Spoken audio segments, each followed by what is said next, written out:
What is up, y'all? This is going to be a dual video. I'm going to show you two different things. First off, this is the Hercules stand and the Hercules 12-inch sliding miter saw.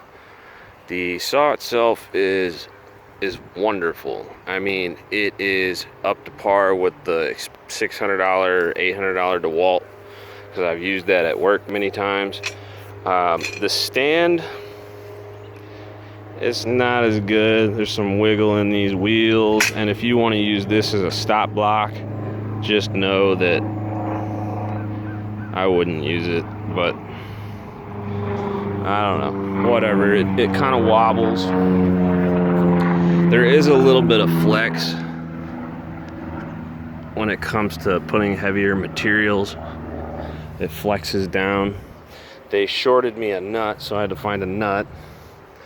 These wheels are bearing wheels, but they don't even use the bearings because, oh, this one kind of does. You can see the center spins because it's loose. So I don't know what's up with that, but the stand is all right. This lock on this one is actually broken. It's supposed to have a push button release, but as you can see, this one's broken. This one, nope, you gotta push the button. So this one's going back. And also, when you go to mount this saw on this rail, it's got these little rubber feet. Well, they push the whole entire thing sideways or crooked. So what I'm assuming is you need to stick some sort of a shim, like a washer, on this side to kind of deal with it. You can see the space that I'm talking about. But the more you tighten these down, the more it shifts these crooked, and then you can see that it's crooked. So it's not really getting like the full grip, but it still holds the saw decently well. I've checked the 45s, I've checked the bevels. They're all wonderful. And I like the fact that you don't have to tighten this if you don't want to. The detents are awesome. You don't have to tighten this either. And just to show you like everything that I've been mitering and cutting, I'm doing a double banded on this deck. So it's a double banding. It's gonna have two boards running this way. Obviously my joists are running this way, or I mean my deck boards are running this way, perpendicular to the decking. The decking and the joists are going to be perpendicular. But in order to put a double banding around the whole entire thing, it's got to have this extra 2x6 joist, and then it's about, these blocks are all 9-inch, and with a 1/2-inch hangover. I might have to do a little bit more hangover, but with about a 1/2-inch to 1-inch hangover, it should land with a gap in between here so that the water doesn't stay. And then what I'm doing in this corner is I'm 45 in these, and then there's going to be a second one that comes in also at a 45 like this, and then the other deck boards are just going to come and meet. I was thinking that maybe I could bevel cut this on a table saw and kind of slide the boards under on both ends, but I don't know exactly if that would work. It's just a thought process. And then I've got to get this all that I have to do on this back side for the double banding, and then I've got this 45 cut. All these boards are crooked as can be. Before I do any of the decking, I've got to get these stairs on some concrete, and I've hooked these in the back. I've got 2x8. You can see where my glue dripped down, so I'll probably have to like chisel or sand that off. And then I've got this separator block exactly lined up with those 2x8s right there, and they're glued and screwed Didn't use any carriage bolts because I don't have any, but they are glued and screwed. That's a chunk of glue. Just sticking there. And so this will probably have to be, I don't know if this one will have to be dug down, but the other one is going to be so much trouble. And I have a little guide string right here in the corner. You can see that right where these stairs are at, this is bowed. So all of this needs to be pushed that way. And that's why I've got these extra supports poured but not drilled yet. And so I'm going to drill, put another 6x6 there and pull it this way. And also on this guide string, which is held by my hammer, you can see that it's out. So it all has to come this way. And that was not my doing. It's from the actual curvature of the wood. As we all work with treated wood, we know that none of it is straight. And here's a good example of that. I got a deck board right here. Let's take a look at it.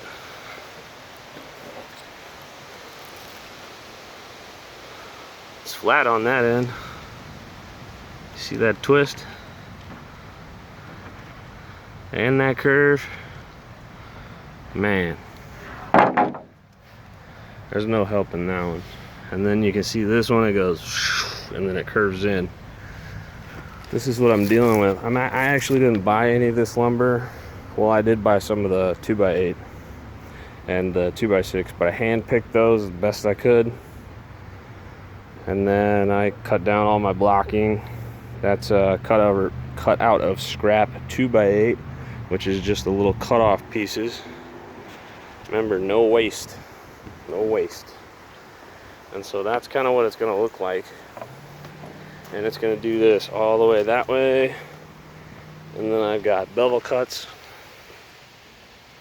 This is just, I had to cut off a wicked little veer off on this board. So hopefully I straightened it out enough to where I can do that. And then what I'm going to do is bevel the other one the other way, and then I'm going to glue and screw it. Might actually get one of my nail guns, which I don't have a compressor on the job site, and tack the bottom one down and then do the screws through the top of it. I always pre-drill these right here because you do not want to screw that up. And so these are going to be 45'd, and where these 45s are going to land, they go about this. And I had cut these down for water, so that water wouldn't, you know, stay in between these boards. Well, now I'm going to have to cut a shim. It's going to be about a 4x4 shim to bring it up to level so that my 45 is not just floating. And then also on the second 45 is going to be about right here, and I have to put like a support beam in there just to kind of hold it up, and I haven't figured out quite how I'm going to mount that. I might have to cut like a V in the end of one of these 2x8s like this, and then run a 45. So that'll be interesting. That'll be fun. It'll be a nice little fun little project. So we'll see how that works. I think that's actually what I'm going to do, is I'm going to cut a little 45V and then I'll 45 it to this, because it's all going to be on a 45. But that's where I'm at. I got to get the 2x6 joist back here, and the spacing on this one's going to be a little bit different because there's not going to be an overhang on the back. It's going to be more flush, or even in a tiny bit, because this is a 12-foot span, and as you know, the 12-foot boards are about 12 1/4 to 12 1/8, sometimes 12 1/2, depending on where you get your wood. And trying to find pieces that are straight. See, the person that was building this deck before me, they had cut all these off. This was all designed the other way. The joists were running this way. he had some sort of a double joist in the middle where it was actually separate. There was two of them and they were separate, far apart, and then he blocked in between them. And none of the joist hangers were connected right. And I've got joist hangers on everything, including the 2x6 little joists. And they're all tight, properly nailed. But on the 2x8s, and I already had them, so I used them. He used like a 2x4, 2x6 hanger, and as you can see, it doesn't cover the whole thing. So I've got them screwed on the ends and also joist hung. Then when I went, I was actually short 2 hangers. I went and got 2 proper ones. That is a 2x8 hanger. And as you can see, there is 2 more extra nails, so it has 3 and then 2. And same on that side. So this joist right here is actually going to be a little bit stronger. And this is how I hooked the back of them on. I actually just glued the living crap out of it and then screwed it. And as you can see, I lined them all up first and drew lines because just to know where they were going to land. And then those will be covered up by the outside banding, whatever you call it. I don't know what the terms are. I don't really care. I came from a mechanics background, so this is all brand new. I've got 2 box stairs because I'm not doing multiple stairs. This one actually needs to be graded all down. This dirt all has to come down, otherwise it's going to rot and have water issues. So we're going to have to do some grading, possibly trench down and make like a trench away, because this yard, it kind of falls this direction into that corner. So maybe just grade out like a little trench right here or something. Maybe do a little rock, like a rock, kind of like a rock moat around the edge so that the water will just go away from it. But as you can see, I'm having to dig down, and it's not even far enough down yet. It looks like it is, but it's not, trust me. It's about a 1/4 inch off. And that's where I'm at now. I gotta get these last 2 posts, I gotta get them cut, drilled, and then mounted. And I did a pretty decent job of pouring the concrete. And no, I don't do concrete, so other than the fact that my son kicked a bunch of the river stone on top of the pad. 2-year-olds, what are you gonna do? But it's pretty level. I did a really good job pouring that. Look at that. And it's level. Let's look at the other one, see how good I did on that one.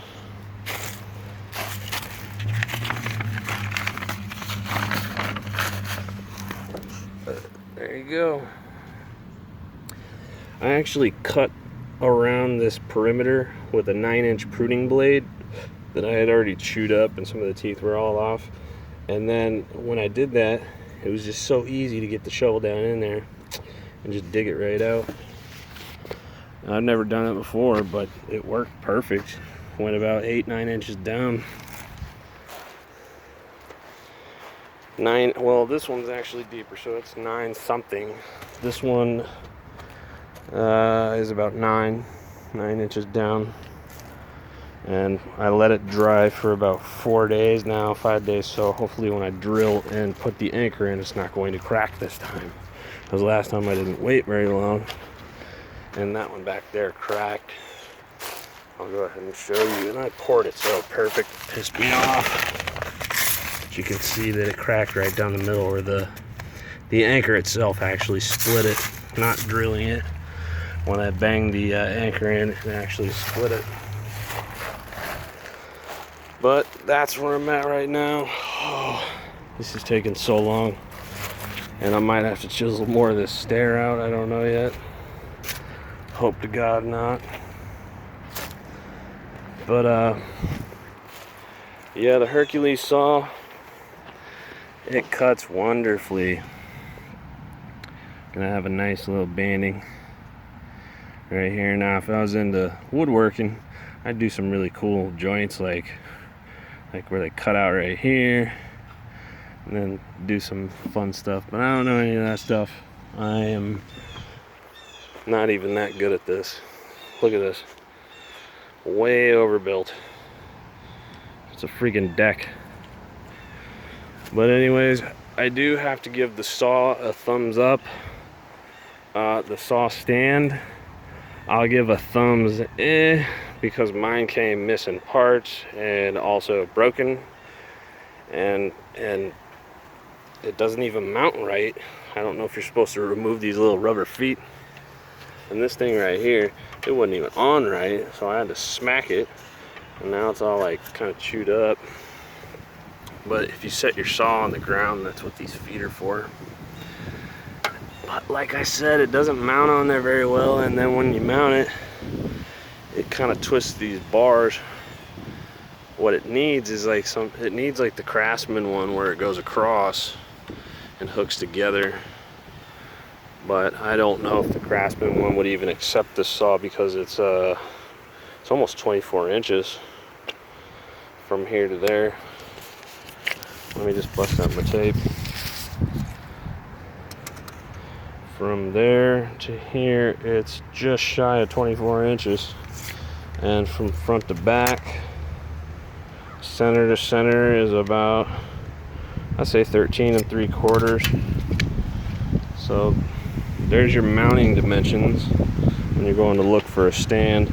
I might look into a different stand or at least get this one replaced because $200, man, I could have got a really good one for $200, like a really nice one. But yeah, saw, thumbs up, love it. Put a Diablo blade on it. I've already knocked some teeth off of this because I sawed through a screw on accident. But cuts really nice. This is the 40, I think it's a 44 tooth.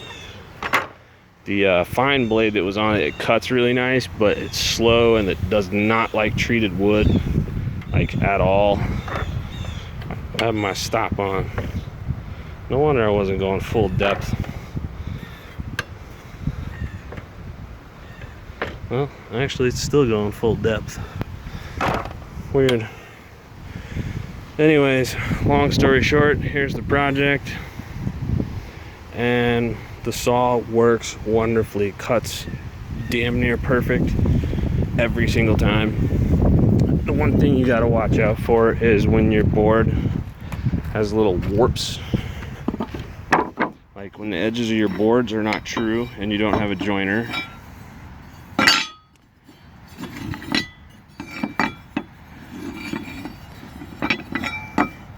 Okay.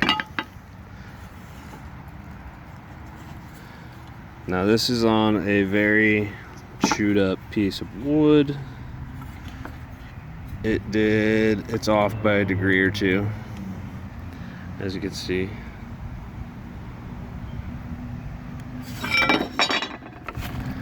This one was a little bit more uniform, I would say. When I went to cut this one was a lot more uniform. And as you can see, I just left a little bit of stick out so you can kind of see. And it's pretty much spot on. So you gotta really pay attention to your boards. If they're flat, it cuts perfect. If they're not, and there's little knots, you can see how it kind of comes in and out. And there's like a spot right here that kind of pokes out. Well, that throws the whole degree off. So throws it off 1 or 2 degrees at any given point in time. So you got to pay attention to that. And also, if you're working with 16-foot boards, this saw stand is not going to do you any good, because the stick out from this is all the way out. The stick out from the edge. We'll just go ahead. If you use these bars, it's only 32 inches roughly, and from the actual bed of the saw, it's about 35 inches on each side. that means you're going to have to use your clamp or you're going to wrestle your boards. Now, you need something with a little bit more stick out on the saw stand, I would say. So that's just my opinion. Hopefully that gives you a little bit of insight on the saw and also on this deck project. So thank you for watching. Don't forget to like and subscribe.